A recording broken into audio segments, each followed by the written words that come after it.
Hello everyone, welcome back to my channel. আমি দেবস্মিতা, আর আমি তোমাদের সাথে অলরেডি আমার ট্রিপের দুটো ব্লগ শেয়ার করে দিয়েছি, কামাখ্যা আর চেরাপুঞ্জির। শিলংয়ের ট্রিপটা এখনও বাকি ছিল পোস্ট করার জন্য, তো আজকেই সেটা ছিল থার্ড ডে, আর আজকেই আমাদের চলে আসার কথা ছিল। তো আমরা থার্ড দিন যেদিন ফিরে আসবো সেদিন আমাদের সাইট সিইং কয়েকটা ছিল, দুটো স্পটই দেখেছি, বেশি দেখতে পারিনি। তো ওখানে যাওয়ার আগে আমরা যেই হোটেলে থেকেছিলাম রাত্রিটুকু, সেই হোটেলেই ব্রেকফাস্ট ছিল, মানে সেই অ্যারেঞ্জমেন্ট করা ছিল। তো সকালবেলা আমরা ব্রেকফাস্টে আমরা বলেছিলাম কি হয়েছে ব্রেকফাস্টে, তোরা বললো পুরি হয়েছে। তো পুরি তো না, পুরো ছোলে ভাটুরে দিয়েছিল, আর খুব ভালো ছিল খেতে অ্যাকচুয়ালি।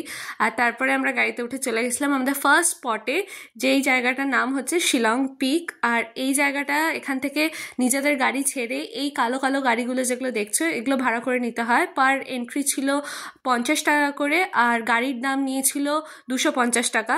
তো এই গাড়ি করেই আমরা চলে গেছিলাম শিলং পিকে। নাম শুনে তোমরা বুঝতেই পারছো, শিলং পিকে পুরো শিলং শহরটা পুরোটা দেখা যায়, একদম বাড়ি ছোট ছোট ছোট ছোট কাগজের টুকরোর মতো বাড়ি কতগুলো, পুরোটা বোঝা যায়। আর এখানেই সবাই ছবি তুলছিল, আই লাভ শিলং পিক এইসব।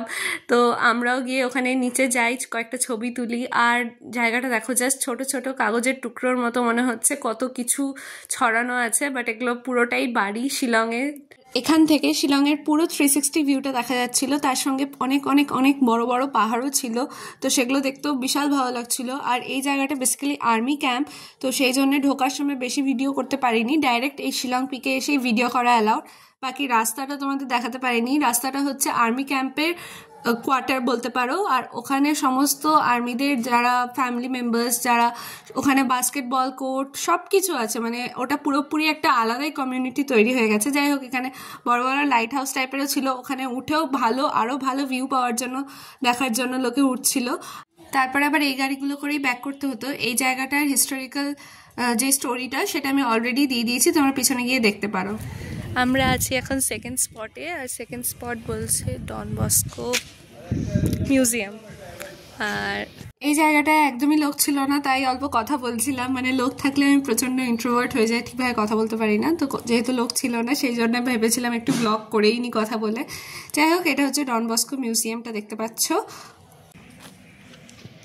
পাশেই একটা কলেজও আছে, কলেজটার নাম sacred heart theological college, establishment 1938।